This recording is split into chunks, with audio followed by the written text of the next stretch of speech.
अस्सलामुअलैकुम future doctors. उम्मीद करता हूँ आप लोग खैराफियत के साथ होंगे। बच्चे, आप लोगों की भरपूर फरमाइश के ऊपर मैं आप लोगों के लिए लेकर हाजिर हुआ हूँ 2025 के ओरिजिनल पेपर। बच्चे वो भी तमाम के तमाम प्रोविंसेस से, फिर चाहे वो सिज़ैम्बो हो, नम्स हो, बम्स हो, UHS, KMU कैट और बच्चे सिंध के स्टूडेंट्स, तमाम स्टूडेंट्स के लिए उनकी भरपूर फरमाइश के ऊपर बच्चे आज की इस पर्टिकुलर वीडियो के अंदर हम लोग एटॉमिक स्ट्रक्चर के पास पेपर के अंदर जितने भी MCQs आ चुके हैं 2025 के अंदर बच्चे वो डिस्कस करेंगे। सबसे पहले अगर एनालिसिस बच्चे इसका कर लें तो सिज़ैम्बो में बच्चे यूनिट से 2 क्वेश्चन पूछे गए, बम्स के अंदर 2 क्वेश्चन पूछे गए और सिंध वालों ने 2। इन तीनों कंडक्टिंग बॉडीज़ ने 2-2 क्वेश्चन पूछे, जबकि बच्चे नम्स, UHS और KMU कैट इन्होंने 3-3 क्वेश्चन पूछे। बच्चे कौन कौन से क्वेश्चन थे, क्या आंसर हो सकते हैं और कौन से मोस्ट हॉट टॉपिक्स थे जो कि MD कैट एग्ज़ाम सेटर ने पकड़ा और उसमें से आप लोगों को क्वेश्चन बना कर दिए। बच्चे सबसे पहले सिज़ैम्बो की बात करते हैं तो क्वेश्चन पूछा गया, number of electron with L is equal to 2 in an atom having the atomic number 23 is. बच्चे L इज इक्वल टू 2 से मुराद ये है कि वो बेसिकली आपसे पूछना चाह रहा है कि भाई बताएं डी सब शेल के अंदर कितने इलेक्ट्रॉन मौजूद हैं अगर आपके पास एटॉमिक नंबर 23 है तो। अब बच्चे हमें पता है कि वेनेडियम का एटॉमिक नंबर 23 होता है। अगर इसकी इलेक्ट्रॉनिक कन्फिग्रेशन लिखेंगे तो बच्चे 1s2, 2s2, 2p6, 3s2, 3p6, 4s2 and 3d3। अब बच्चे वो आपसे L इज इक्वल टू 0 लेकर पूछ लेता है, L इज इक्वल टू 1 लेकर पूछ लेता है और L इज इक्वल टू 2 जो कि उसने पूछा भी है। तो बच्चे 0 का अगर पूछता है तो इसका मतलब वो आपसे S के बारे में पूछ रहा था, 1 के पूछ रहा है तो P के रिलेटेड, और अगर L इज इक्वल टू 2 पूछ रहा है तो इसका मतलब वो आपसे D के रिलेटेड पूछ रहा है। तो बच्चे D के अंदर हमारे पास यही 3 इलेक्ट्रॉन पड़े हुए हैं, तो इसका मतलब हमारे पास यहाँ पर जो राइट ऑप्शन है वो बच्चे बीटा बन जाएगा 3। लेकिन बच्चे अगर वो आपसे P के रिलेटेड पूछ लेता तो 3p6 और 2p6 टोटल 12 इलेक्ट्रॉन्स P के अंदर हैं। और अगर बच्चे S की बात करता है L इज इक्वल टू 0 को लेकर तो 1s2, 2s2, 3s2 and 4s2 इन सभी के अंदर 2-2 इलेक्ट्रॉन मौजूद हैं। तो बच्चे टोटल 8 इलेक्ट्रॉन यहाँ से आ जाते। खैर यहाँ पर राइट ऑप्शन बच्चे बीटा। सिज़ैम्बो ने दूसरा क्वेश्चन पूछा, highest energy for 1 quantum among the radiation is. बच्चे मैं आप लोगों को पूरे का पूरा इलेक्ट्रोमैग्नेटिक स्पेक्ट्रम समझाता हूँ। यहाँ से जिस तरह का भी क्वेश्चन आ जाए इंशाल्लाह आप लोगों का वो गलत नहीं होएगा। बच्चे सबसे पहले तो आप लोगों को एक सीक्वेंस के साथ इसको याद रखना है। सबसे पहले हमारे पास होती हैं रेडियो वेव्स, उसके बाद बच्चे हमारे पास होती हैं माइक्रोवेव्स, उसके बाद होती हैं इंफ्रारेड, उसके बाद बच्चे विजिबल होती है, उसके बाद अल्ट्रावायलेट होती हैं, उसके बाद एक्सरेज होती हैं और सबसे लास्ट पे बच्चे हमारे पास आ जाती हैं गैमा रेज़। अब याद रखिएगा कि जैसे जैसे आप लोग रेडियो वेव से मूव करके जाते हैं गैमा रेज़ की तरफ तो बच्चे वेवलेंथ की वैल्यूज़ कम होती हैं, एनर्जी की वैल्यू बढ़ती है और फ्रीक्वेंसी की वैल्यू भी बढ़ती है। अब यहाँ पर बच्चे उसने पूछा है कि हाईएस्ट एनर्जी किसकी होगी, तो इसका मतलब ये है कि गिवन ऑप्शन में जो भी क्वांटम इस साइड के ऊपर मौजूद होगा राइट साइड के ऊपर बच्चे वही हमारे पास राइट ऑप्शन है। अब उसने जिन चीज़ों का जिक्र किया है, एक माइक्रोवेव है, इंफ्रारेड है, अल्ट्रावायलेट है और विजिबल है, तो बच्चे इनमें से सबसे राइट साइड के ऊपर हमारे पास अल्ट्रावायलेट मौजूद है। तो यहाँ पर राइट ऑप्शन चार्ली। अगर बच्चे वो हाईएस्ट फ्रीक्वेंसी पूछ लेता तब भी चार्ली ऑप्शन होना था। अगर वो आपसे मिनिमम वेवलेंथ पूछ लेता तो तब भी आपके पास राइट ऑप्शन चार्ली ही होना था। उसके बाद बच्चे अगर हम लोग नम्स के क्वेश्चन की बात करते हैं तो नम्स ने क्वेश्चन पूछा कि भाई how much heavier is the hydrogen atom. Hydrogen atom बच्चे बेसिकली वो आपसे प्रोटॉन को लेकर पूछ रहा है कि भाई बताएं प्रोटॉन जो है वो इलेक्ट्रॉन के मुकाबले में कितना भारी है। तो बच्चे मोर प्रिसाइसली 1836 टाइम, और अगर हम लोग करीब तरीन ऑप्शन की बात करेंगे तो बच्चे राइट ऑप्शन चार्ली बनता है। क्वेश्चन नंबर 4 में पूछा गया the number of electron in a subshell can be calculated by the formula. तो बच्चे इलेक्ट्रॉन निकालने हो सबशेल के अंदर तो हम लोग फार्मूला इस्तेमाल करते हैं 2 × 2l+1। इसी को बच्चे 4l+2 भी आप लोग कह सकते हैं। और बच्चे ये जो 2l+1 है ये भी हमारे पास आंसर हो सकता था, लेकिन अगर वो आपसे पूछता कि number of orbitals in a subshell तो उसके लिए बच्चे आप लोग इस फार्मूले को इस्तेमाल कर सकते थे। खैर इसके अलावा बच्चे हमारे पास एक 2n² भी होता है और एक हमारे पास n² भी होता है। 2n² इस्तेमाल किया जाता है to calculate the number of electron in shell, और बच्चे n² इस्तेमाल किया जाता है to calculate the number of orbitals in a shell. तो यहाँ पर बच्चे हमारे पास राइट ऑप्शन जो है वो डेल्टा आ जाएगा। नम्स ने जो तीसरा क्वेश्चन पूछा बच्चे when 5d orbital is complete the entering electron goes into. बच्चे जो नम्स ने 2025 के अंदर पूछा, बम्स ने भी उसी पैटर्न के ऊपर आपसे क्वेश्चन पूछा। बच्चे दोनों एक ही पैटर्न के ऊपर सॉल्व होते हैं। आप लोगों को n+l वैल्यूज़ कैलकुलेट करनी पड़ेंगी। बच्चे जिसकी n+l वैल्यू कम होगी उसमें इलेक्ट्रॉन फिल होता है पहले, और जिसकी बच्चे n+l वैल्यू ज़्यादा हो जाए उसमें इलेक्ट्रॉन जो है वो हम लोग बाद में फिल करते हैं। तो यहाँ पर बच्चे आप लोगों ने सबसे पहले तो इनको n+l वैल्यूज़ के लिहाज से अरेंज कर लेना है। फिर 5d के बाद जिसकी एनर्जी होगी बच्चे वही हमारे पास राइट ऑप्शन होएगा। हम लोग यहाँ पर तमाम को लेकर फिर हमारे पास 5d है, फिर बच्चे हमारे पास 6sp है, 6p दिया हुआ है, 6f दिया हुआ है और 6d। मैं यहाँ पर बच्चे इनकी n वैल्यूज़ लिखता हूँ, फिर l वैल्यूज़ लिखता हूँ, फिर n+l वैल्यूज़ फाइंड आउट कर लेते हैं। बच्चे n वैल्यू 5d के अंदर 5 है, 6s, 6p, 6f और 16 सभी के अंदर 6n की वैल्यू होगी। यहाँ पे बच्चे जो नंबर होता है वो n की वैल्यू को रिप्रेजेंट करता है और l की वैल्यू बच्चे आपको s p d f से पता चलती है। d के लिए l की वैल्यू बच्चे 2 होती है, s के लिए 0 होती है, p के लिए 1 होती है, f के लिए 3 होती है और d के लिए 2। तो 5 + 2 बच्चे आंसर आएगा 7, 6 + 0 6 आएगा, 6 + 1 7 आएगा, 6 + 3 9 आएगा और 6 + 2 8 आएगा। अगर बच्चे मैं इनको एनर्जी वाइज तरतीब दूं तो सबसे कम एनर्जी हमारे पास 6 है और वो 6s की है, तो इसका मतलब इनमें से सबसे पहले जो फिल होगा वो 6s है। उसके बाद बच्चे 7 वैल्यू इसकी भी है और 7 वैल्यू इसकी भी है। तो आप लोग पढ़ते हैं कि n+l वैल्यू अगर सेम हो तो बच्चे उसकी एनर्जी कम होती है जिसकी n की वैल्यू कम हो। तो यहाँ पर बच्चे n की वैल्यू 5 है और इसकी n की वैल्यू 6 है, तो इसका मतलब 6s के बाद 5d और 5d के बाद बच्चे हमारे पास 6p, उसके बाद 6d और सबसे लास्ट पर इनमें से 6f की एनर्जी होगी। तो 5d कहता है कि हमारे पास कंप्लीट हो चुका है, तो बच्चे आने वाला इलेक्ट्रॉन जो है वो 6p के अंदर आएगा, तो राइट ऑप्शन बीटा आ जाएगा।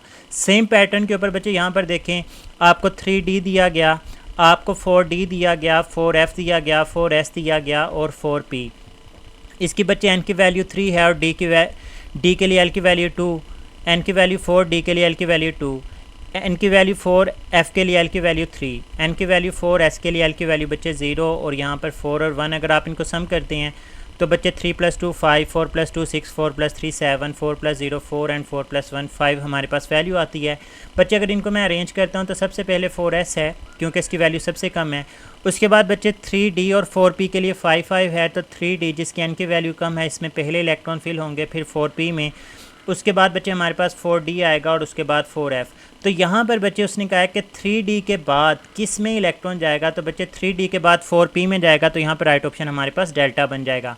बम्स ने बच्चे दूसरा क्वेश्चन पूछा सेम पैटर्न के ऊपर कि n+l वैल्यू 4d ऑर्बिटल के लिए बच्चे n की वैल्यू तो 4 है और d के लिए l की वैल्यू 2 होती है, तो 4 + 2 हमारे पास आंसर जो है वो 6 बन जाएगा। क्वेश्चन नंबर 8 UHS का पहला क्वेश्चन बच्चे मज़े का question, which set of quantum number is not allowed for an electron. तो बच्चे याद रखिएगा क्या क्या चीज़ें पॉसिबल नहीं हो सकती, मैं आप लोगों के लिए लिख रहा हूँ, पल्ले से बांध लीजिएगा। बहुत इंपॉर्टेंट बच्चे, बहुत ही इंपॉर्टेंट बातें, क्वांटम नंबर आप लोगों को समझ आ जाएगा इन बातों से।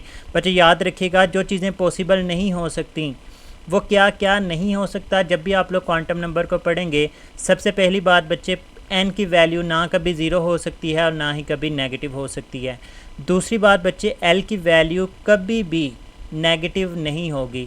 तीसरी बात बच्चे l की वैल्यू ग्रेटर दैन हो या बराबर हो n से, ये पॉसिबल नहीं हो सकता। चौथी बात बच्चे m की वैल्यू ग्रेटर हो जाए l से, ऐसा पॉसिबल नहीं हो सकता। और पांचवी बात बच्चे ये कि हमारे पास s की वैल्यू 0 आ जाए, ऐसा कभी भी पॉसिबल नहीं होता। अब बच्चे देखते हैं ऑप्शन में से हमारे पास कौन सा ऑप्शन है। पहली जो चीज़ नहीं हो सकती n की वैल्यू 0 या नेगेटिव नहीं होगी, बच्चे वो देखें यहाँ पर सभी बातें ठीक है, n की वैल्यू ना 0 है ना नेगेटिव है। उसके बाद बच्चे l की वैल्यू कभी नेगेटिव नहीं हो सकती, तो l की वैल्यू कहीं पे भी नेगेटिव नहीं है। तो यहाँ तक बात तो हमारी समझ आ रही है। तीसरी बात बच्चे जो नहीं हो सकती कि l की वैल्यू n से ना बड़ी हो ना बराबर हो, हमेशा छोटी होनी चाहिए। यहाँ पे बच्चे अल्फ़ा में देखें l की वैल्यू 1 n के मुकाबले में छोटी है, बीटा में l की वैल्यू 0 n की वैल्यू 3 छोटी है, चार्ली में देखें बच्चे n और l आपस में बराबर हैं, जो कि मैंने यहाँ पर कहा था कि ऐसा कभी भी पॉसिबल नहीं हो सकता, l की वैल्यू n से हमेशा छोटी होती है।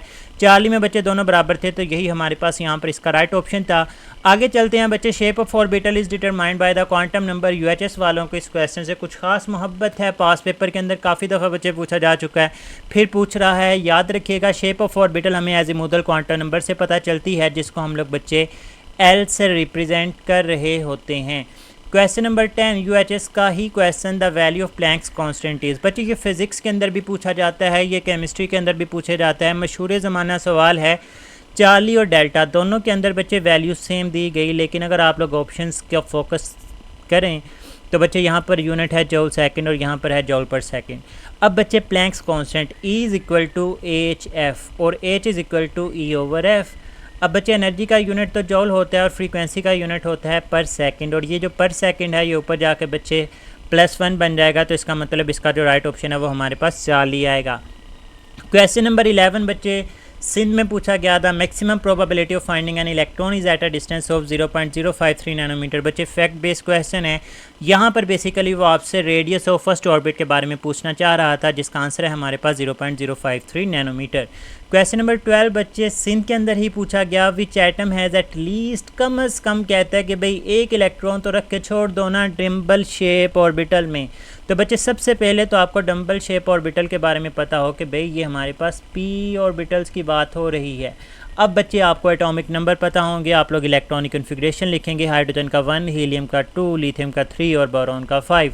हाइड्रोजन 1 बच्चे 1s1 आएगा, हीलियम 2 1s2, लिथियम 3 तो 1s2 एंड 2s1, और बोरॉन के बच्चे अगर 5 है तो 1s2 2s2 एंड 2p1। इसका मतलब इसके p के अंदर एक इलेक्ट्रॉन है, डम्बल शेप उसने यही पूछा है बच्चे, राइट ऑप्शन हो जाएगा फिर डेल्टा।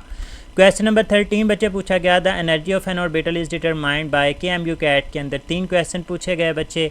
एनर्जी ऑफ ऑर्बिटल हमें हमेशा पता चलती है n+l रूल से, जिसकी n+l वैल्यू कम होगी एनर्जी कम होगी, जिसकी n+l वैल्यू ज़्यादा होगी उसकी एनर्जी भी क्या होगी बच्चे, ज़्यादा होगी।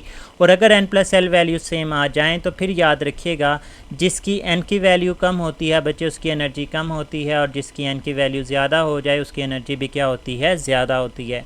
क्वेश्चन नंबर 14 KMU कैट ने बहुत मज़े का क्वेश्चन पूछा, जो तो मेरे जैसे नालायक डल से स्टूडेंट्स होंगे उन्होंने लाजमी तौर पे गलत किया होगा, लेकिन फ्यूचर डॉक्टर्स आप लोगों ने इस क्वेश्चन को बिल्कुल भी गलत नहीं करना।